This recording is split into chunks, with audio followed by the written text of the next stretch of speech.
Zara, and today I'm going to show you how to make kebab torch. So let's go! Kebab torch is originally from north of Iran. To making kebab torch, we are going to use a food processor, add our walnuts, olive oil, garlics, salt, pepper, and gold pepper spices into it.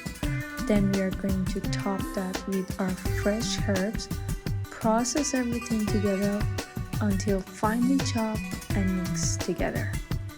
Then we transfer the mixture into a large bowl, adding the pomegranate molasses and mix to make a paste. Then we cut a beef ribeye into 1.5 inch pieces and transfer them to the same bowl.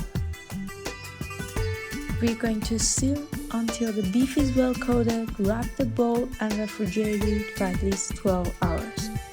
After 12 hours, take the beef out. We thread the beef and chilies into the wooden skewers and let the meat to comes into the room temperature for about 30 minutes. In the meantime, we heat up the cast iron skillet on a medium-high heat and cook our meat, tomatoes, and chilies until we get a nice char. Then we are going to serve our kebab torch with lavash bread, tomatoes, chilies, pickled vegetables, and fresh herbs.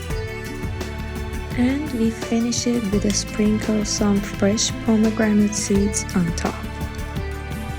And that is how to make kebab torch. 谢谢酱。